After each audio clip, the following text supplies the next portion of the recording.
अस्सलाम वालेकुम friends, this is me Faheem और मैं आपको वेलकम करता हूँ मेरे चैनल अनयूजुअल इनसाइट्स।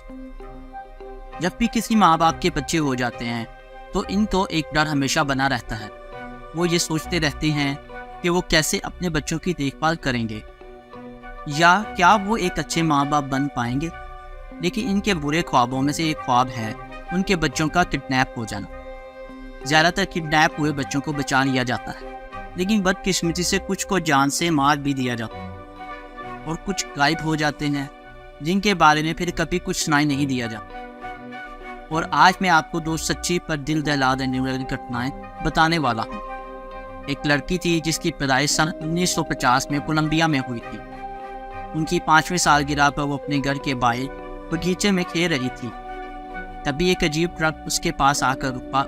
उसके पास खेलते हुए और बच्चों के सामने ही उस बच्ची को एक और आदमी ने उठा लिया और उसके मुंह पर क्लोरोफॉर्म रखा गया और उस बच्ची को ट्रक के पीछे वाले हिस्से में फेंक दिया गया। और जब उसे होश आया वो एक जंगल में थी। एक आदमी उसे जंगल में कंधे पर उठाकर कोलंबिया के जंगलों से होकर गुजर रहा था।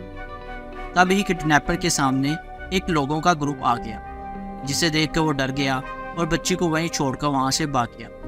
बदकिस्मती से घूमने आए लोग अपना टूर पूरा करके जंगल से बाहर की तरफ जा रहे, जिसकी वजह से किसी ने उन पर ध्यान नहीं दिया। बच्ची अभी इस हालत में नहीं थी कि वो चिल्लाकर उन्हें अपने बारे में बता सके। वो अभी भी आधी बेहोशी की हालत में थी, जिस वजह से वो पास ही के दरख्त के सहारे सर रखकर सो गई।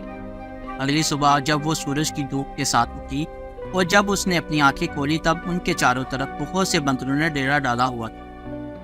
तभी बंदर मरीना के बारे में जानने के लिए बेताब।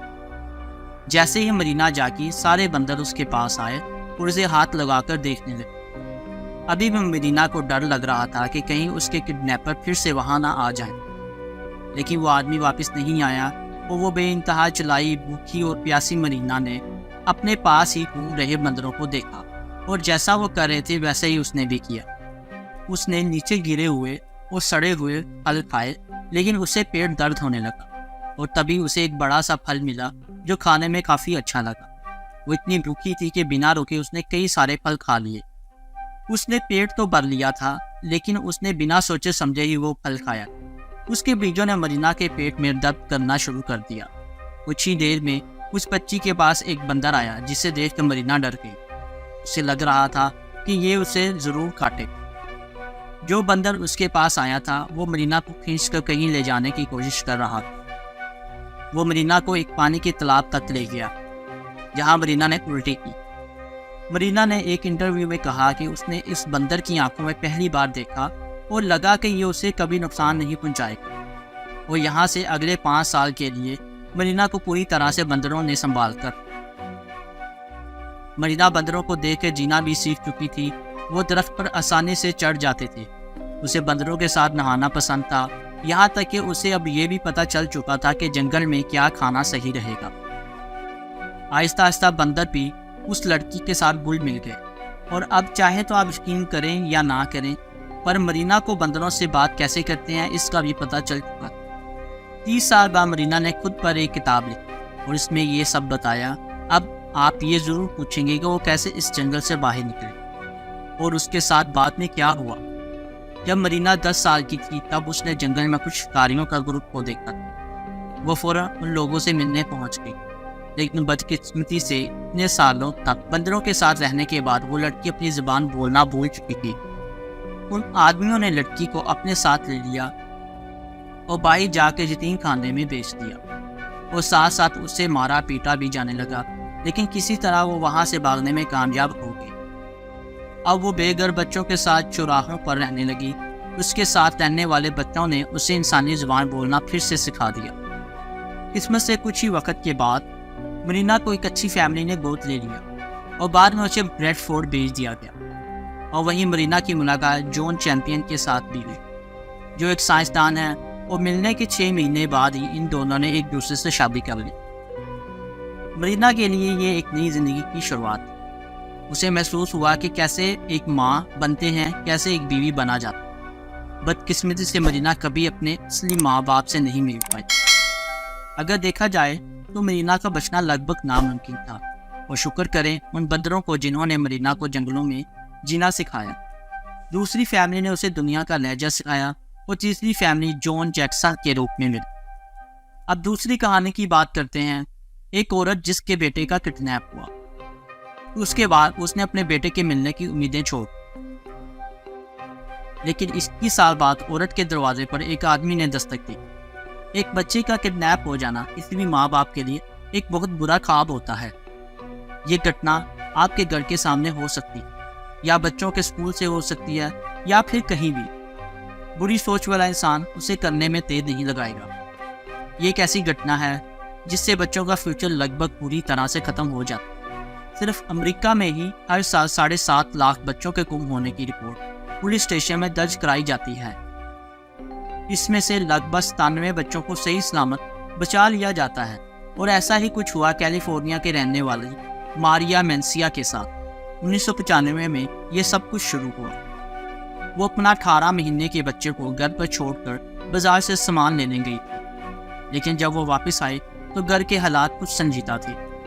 जब वो घर में दाखिल हुई तो उसका बेटा वहाँ से गायब। उसको ये समझने में देर नहीं हुई कि बच्चे का किडनैप करने वाला कौन है। ये उस छोटे बच्चे के बाप का ही काम, यानी मरिया का शौहर जिसके साथ वो हर वक्त रहती थी।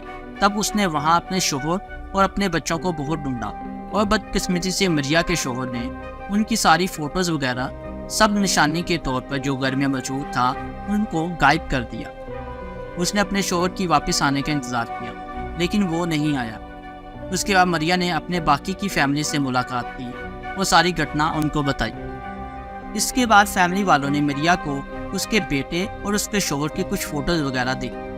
अपने बेटे की फ़ोटोज़ लेकर वो पास ही के पुलिस स्टेशन में गई, सिर्फ इसी उम्मीद में कि उसका बेटा उसे एक दिन ज़रूर मिल जाएगा। दिन रातों में बदलते गए और रात दिनों में तब्दील होती गई, लेकिन बेटे और शौहर का कुछ सुराग नहीं पता चल पाया। उसके बाद मामला ठंडा पड़ता गया। ऐसे केस एक बार शांत हो जाएं तो कई सालों तक शांत ही रहते, इस पर किसी का ध्यान नहीं जाता। लेकिन एक खबर पूरे केस को फिर से खोल सकती है। यहाँ भी कुछ ऐसा ही हुआ। पुलिस को 21 सालों बाद फ़ोन पर एक केस मिली। एक लड़का जिसका नाम स्टीव हर्नांड्स है, वो कुछ अजीब तरीके से दूसरे शहर में रह रहा है। पुलिस ने मेहनत की और ये इत्तला दी कि जो खबर इनको मिली है वो सही है या नहीं। फिर उसको पुलिस हिरासत में ले लिया गया और वहीं से उसके DNA सैंपल्स भी लिए, जिसके बाद स्टीव से पूछताछ जारी की गई, जिसमें उसने कहा कि वैसे तो उसे नहीं पता, लेकिन जैसा लोगों ने उसे बता रखा है कि उसकी माँ बाप से उसे छीन लिया गया था। पुलिस ने 21 साल पुराने रिकॉर्ड्स को खंगालना शुरू किया और मरिया मेंसिया की फाइल उनके सामने आई, जिसके बाद मरिया को पुलिस स्टेशन बुलाया गया।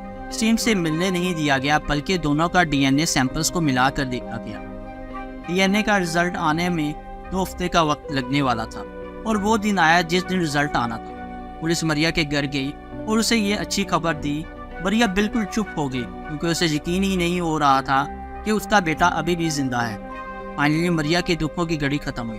अब बारी थी स्टीव को यह सब कुछ बताने की कि पुलिस ने उसकी माँ को ढूंढ लिया है, जबकि उसे तो यही लग रहा था कि उसके माँ बाप इस दुनिया में नहीं हैं। और सच्चाई सुनने के बाद स्टीव अपनी माँ से मिलने को उतावला हो उठा और कुछ इस तरह इन दोनों को फिर से मिलवाया गया। आपको इनमें से सबसे चुका देने वाली कहानी कौन सी लगी, मुझे कमेंट सेक्शन में ज़रूर बताइएगा। और ऐसी इंटरटेनिंग वीडियो देखने के लिए हमारे चैनल अनयूजुअल इनसाइट्स को ज़रूर सब्सक्राइब कीजिएगा। आप लोगों के साथ मुलाकात होगी अगली वीडियो में। तब तक के लिए अपना बहुत ज़्यादा ख्याल रखिएगा।